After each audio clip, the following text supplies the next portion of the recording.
Nagaa Waaqayyoo isiniif haa ta'u ijoollee. Baga nagaadhaan karaa qophii sagantaa xaawitaa dhuftanii kun barumsa keenya isa 13ffaadha.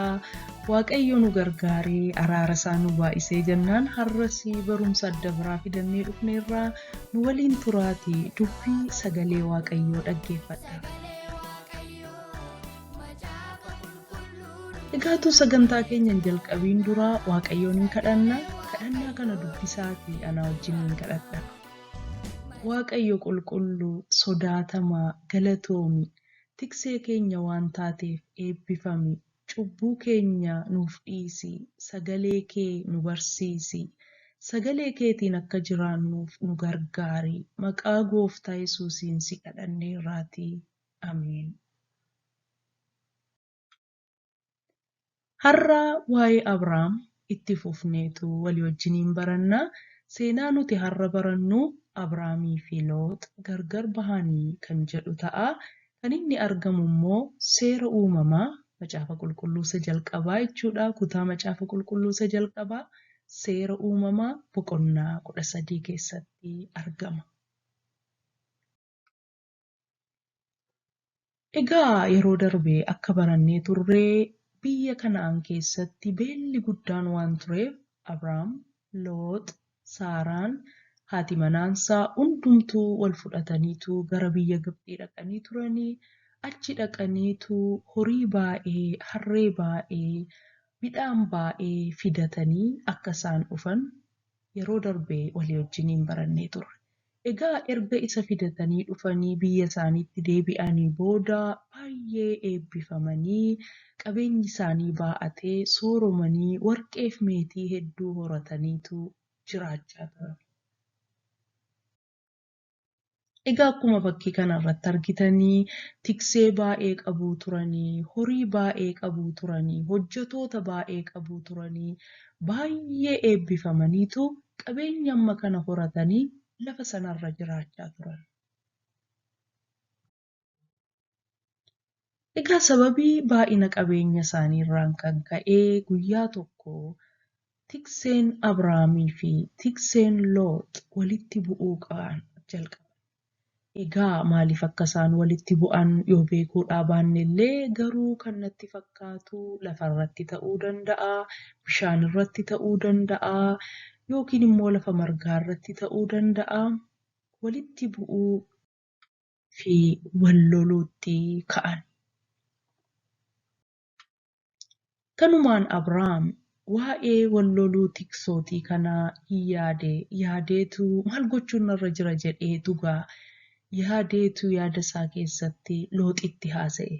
Looxiin maal jedheeni yoo hin beektan ta'ee Abrahaam obboleessa abbaa Looxidha. Akka wasiilaatti oolaaf natti fakkaata wasiila jedhama. Abrahaam obboleessa abbaa Looxidha. Isaan firadha jechuudha. Abrahaam waanuma akka ilma isaatti ilaaluun natti fakkaata.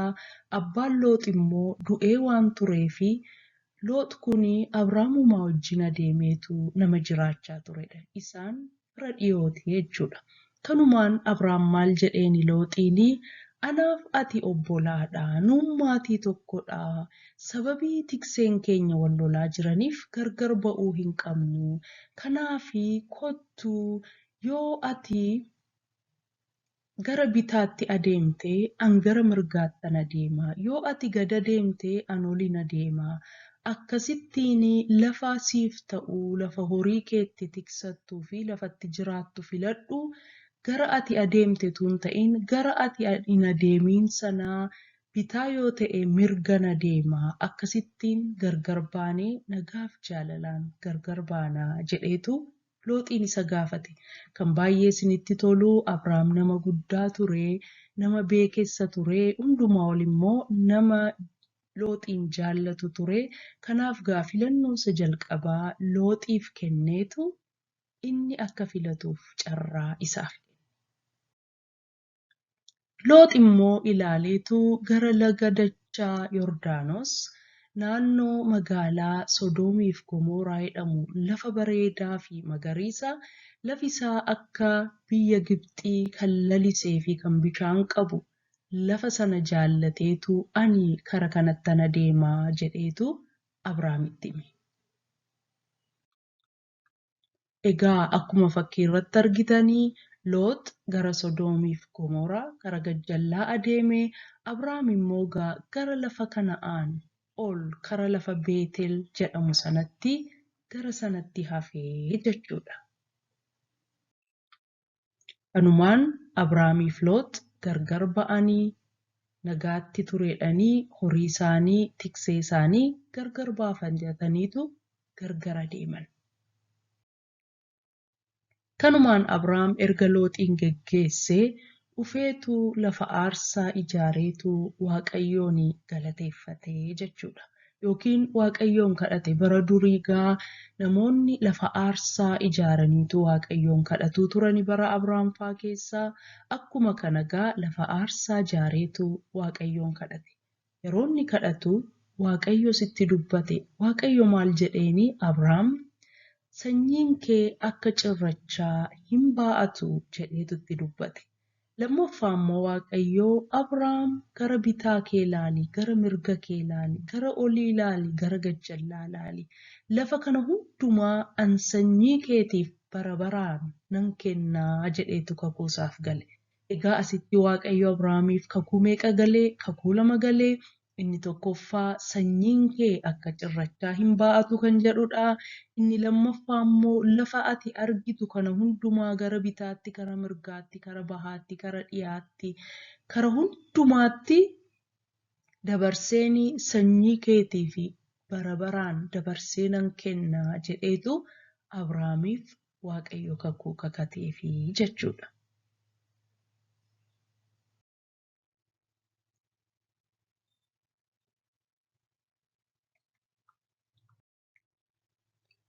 Egaa fakkiin nuti har'aa itti fayyadamne Sweet Publishing kan jedhamuun tolaa kan nuuf kennamedha. Waaqayyo isaan eebbisu jenna. Hojii isaanii waan ta'eef dubbachuun nurra jira. Waaqayyo isaan eebbisu.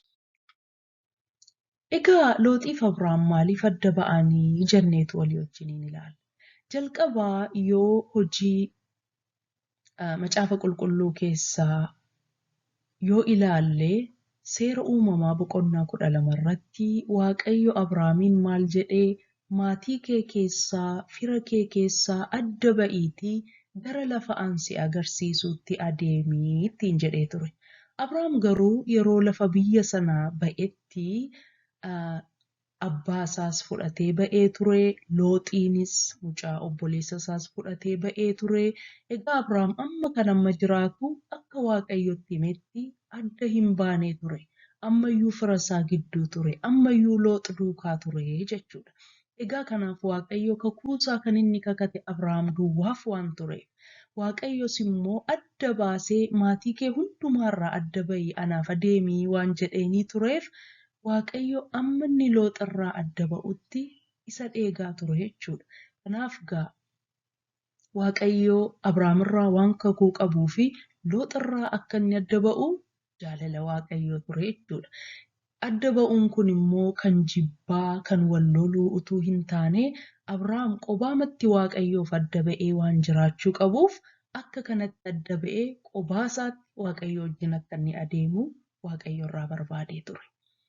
Lammaffaan immoo rakkinni gidduu isaaniitti dhalachuu jedhu, rakkina isa gidduu isaaniitti dhalachuuf jedhu hambisuuf jecha gargar ba'uun isaanii waan gaarii ta'e jechuudha.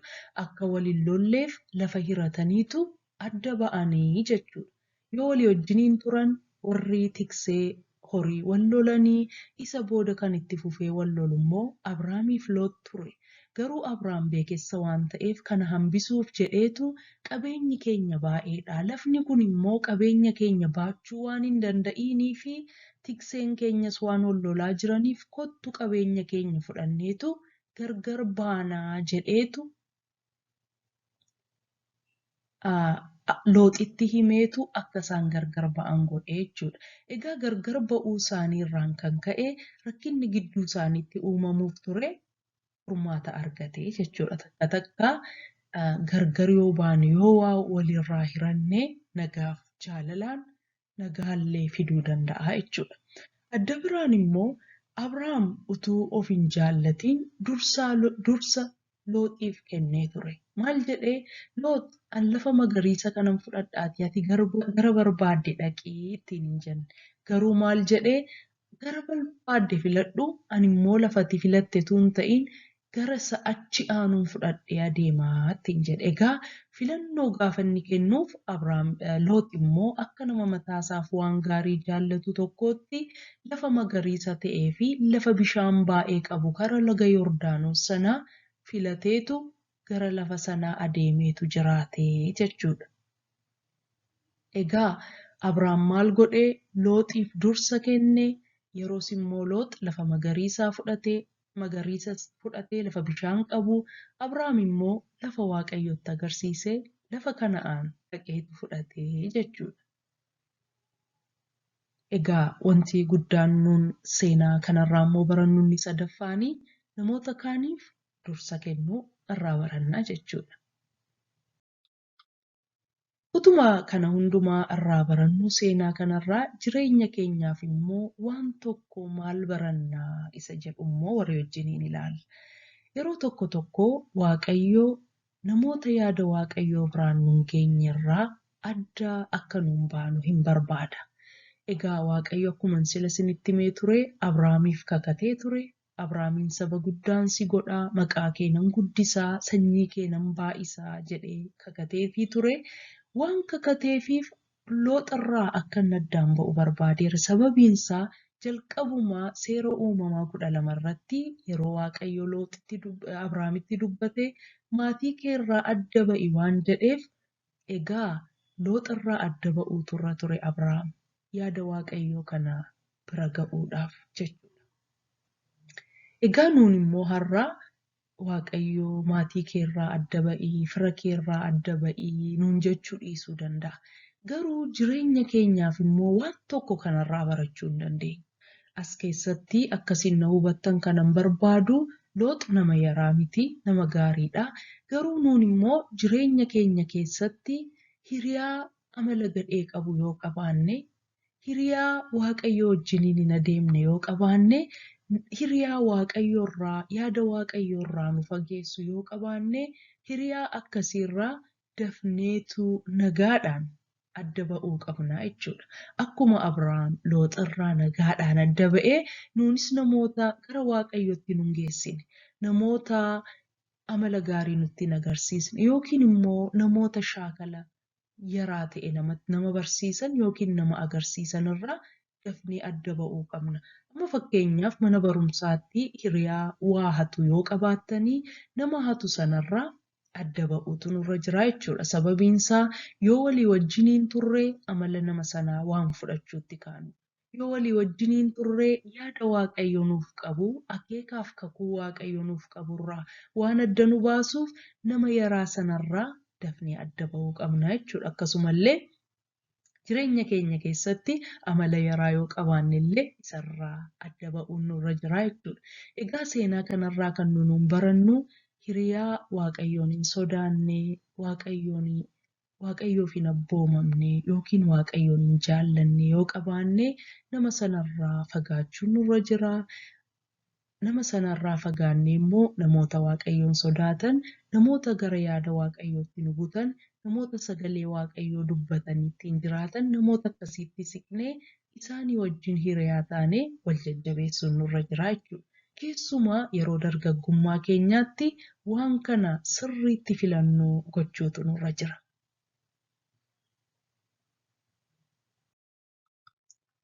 Waaqayyo isin haa eebbisu ijoollee faarfannaa kanaa wajjiniin wal fakkaatuun isinii faarfadhaa.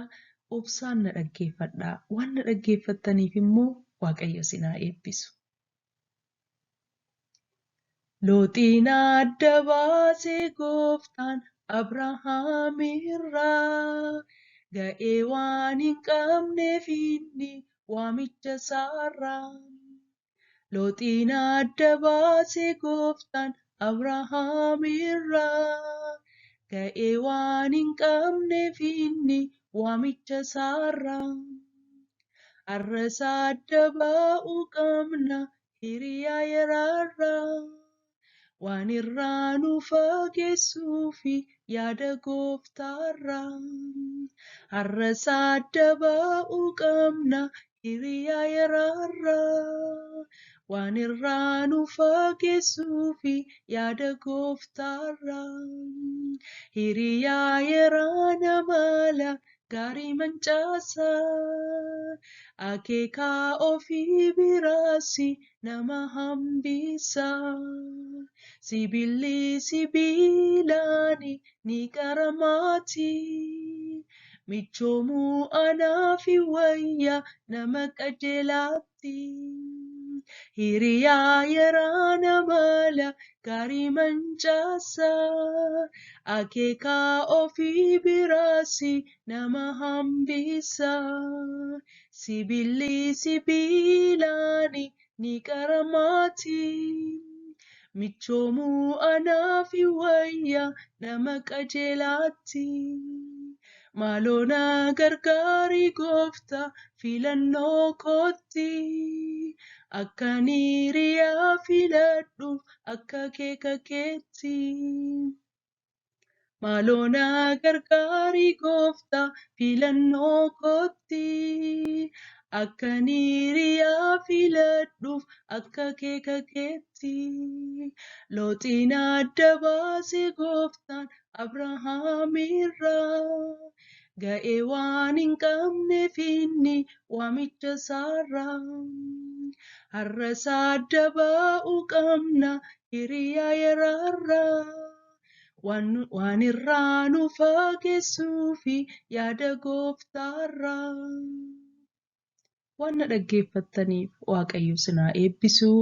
Egaa bara jireenya keessanii keessatti yoo hiriyaa yaraan isinitti dhufee yookiin immoo namni waan yaraa godhu yoo jiraate nama sanarraa adda ba'uudhaan hiriyaa Waaqayyo wajjin walii galuu yookiin Waaqayyoo fi buluu nama akkasii wajjin yoo hiriyoomtan jireenya keessanitti fiixaan ba'umsa hin argattu. Waan na dhaggeeffattaniif Waaqayyo sinaa eebbisuu. Kadhannaa abbaa keenyaatiin sagantaa keenya raawwanna. Yaa abbaa keenyaa waaqarra kan jiraattu maqaan kee haa qulqullaa'u mootummaan kee haa dhufu jaalalli kee waaqarratti akka ta'e akkasumas lafarratti haa ta'u kan nu ga'u biddeen keenya har'aa nuuf kenni yakka keenyas nuuf dhiisi nutis kan nu yakkaniif akka dhiisnu qorumsatti nun galchiin hamaa nu oolchi malee mootummaan kan keeti yoo humnis galannis bara baraan ameen. Ijoollee waan na dhaggeeffattaniif Waaqayyo baay'ee sinaa eebbisu. Egaa sagantaa keenya YouTube irratti, Facebook irratti argachuu dandeessu. Akkasumas immoo iimeelii yoo nu barreessuu barbaaddanii, nu sirreessuu yoo barbaaddan, nu gorsuu, nu eebbisuu yoo barbaaddan iimeelii nu barreessuu dandeessu. tabitakbs@gmail.com jettanii nu barreessuu dandeessu. Waaqayyo sinaa eebbisu. Torbee nagaa, torbee gammachuu fi torbee eebbaa qabaadhaa. Nagaadhaan turaa.